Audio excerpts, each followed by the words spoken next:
اعوذ باللہ من الشیطان الرجیم بسم اللہ الرحمن الرحیم۔ آج بحمد اللہ تعالی ہمارا تعارف سورۃ الاعراف ہے۔ اس کے اندر سورۃ الاعراف کا تعارف ہے مختصر سا کہ اس سورت کے اندر کتنی آیات ہیں، کتنے رکوع ہیں۔ اس سورت کا سورۃ الاعراف نام رکھنے کی وجہ اور ساتھ ہی ساتھ اس سورۃ الاعراف کے اندر جو مضامین آئے ہیں ان کا مختصر سا بتایا جائے گا،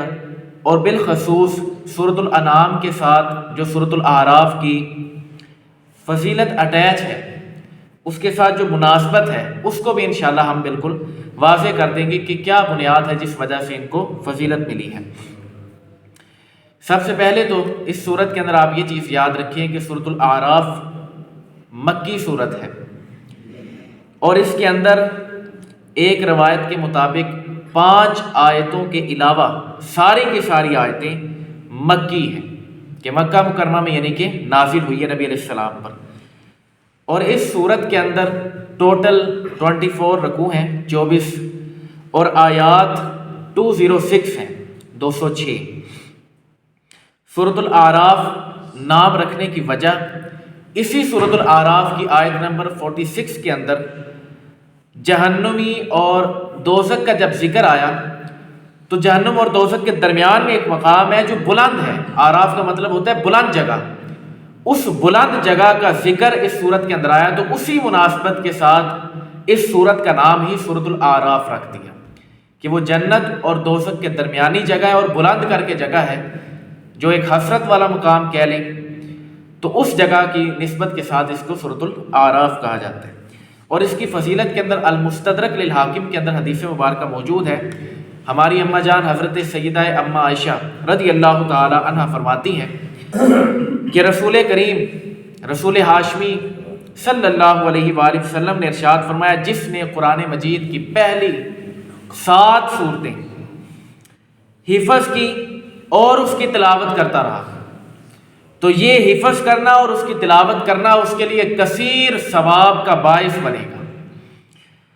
تو یہ سورۃ الاعراف ان 7 صورتوں میں سے یہ ایک صورت ہے کہ جن کی فضیلت نبی علیہ السلام نے خود بیان فرمائی ہے۔ اور یہ صورت ایک مکی صورت ہے۔ اس کے اندر چند مضامین ہیں کہ جیسا کہ شروع میں ہی آئے گا حساب و کتاب کے متعلق، پھر ہم نے پچھلی امتوں کو برباد کر دیا، ہلاک کر دیا، تو تم بھی اس چیز کے لیے تیار رہو اگر تم زیادتی کرو گے۔ اور قیامت کے دن اعمال کا وزن ہونا، اس کے متعلق حضرت آدم علیہ السلام اور جو مکمل ان کا قصہ جو پہلے اس پارے کے اندر گزرا تھا، وہ ایک دفعہ مکمل اس صورت کے اندر ہائی لائٹ کیا گیا، اور وہ ذکر اور بھی جگہوں میں آئے گا۔ حضرت موسیٰ علیہ السلام کا ذکر بھی اس صورت کے اندر موجود ہے، اور ساتھ ہی ساتھ کفار اور مشرکین کی اخروی انجام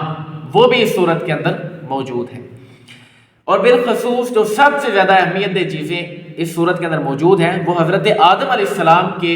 قصے کو نکال کے 7 انبیاء کے ذکر اس صورت کے اندر موجود ہے، اور ان کی قوم سمیت کہ کیا کیا ان کے ساتھ سلوک کیا گیا اور کیا قوم کا پوائنٹ آف ویو تھا، تو آگے سے اللہ تبارک و تعالیٰ نے کس طرح رد کیا۔ ان میں نمبر 1 حضرت نوح نجی اللہ علیہ السلام، ان کا اور ان کی قوم کا ذکر خیر،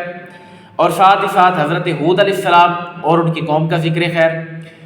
اور ساتھ ہی ساتھ حضرت صالح علیہ السلام ان کا ذکر، اور حضرت لوط علیہ السلام، حضرت شعیب علیہ السلام، اور حضرت موسیٰ علیہ السلام اور اس کا جو تعلق فرعون کے ساتھ ہے وہ والا واقعہ، اور ایک واقعہ حضرت موسیٰ علیہ السلام کے ساتھ بلعام بن باعورہ کے، اس کا ذکر بھی قرآن مجید کے اندر آئے گا، جس کی زبان لٹک گئی تھی، اس نے نبی کے خلاف بد دعا کی، حالانکہ بڑا نیکوکار تھا، تو اس کا ذکر خیر بھی اسی صورت کے اندر آئے گا تفصیل کے ساتھ۔ اس صورت کی سورۃ الانعام یعنی سابقہ صورت کے ساتھ جو اٹیچمنٹ ہے اور مناسبت ہے وہ یہ ہے کہ سورۃ الانعام کے اندر ہلاکت یعنی قوموں کی ہلاکت اور انبیاء علیہ السلام کا ذکر اجمالی طور پہ آیا تھا، لیکن سورۃ الاعراف کے اندر یہ سارا کا سارا ذکر تفصیل کے ساتھ آئے گا۔ پہلے صرف اور صرف ایک پوائنٹ آف ویو دیے، یعنی یہ پوائنٹ بنا دیے آپ سمجھیں، وہ سورۃ الانعام کے اندر دے دیے، پھر ان پوائنٹ کے اوپر جو تشریح ہے وہ سورۃ الاعراف کے اندر کی گئی۔ تو لہٰذا اس صورت کو ہم انشاءاللہ ترتیب پر سنیں گے۔ اللہ تبارک و تعالی ہمیں سننے کی اور سمجھنے کی توفیق عطا فرمائے۔ وما علینا الا البلاغ المبین۔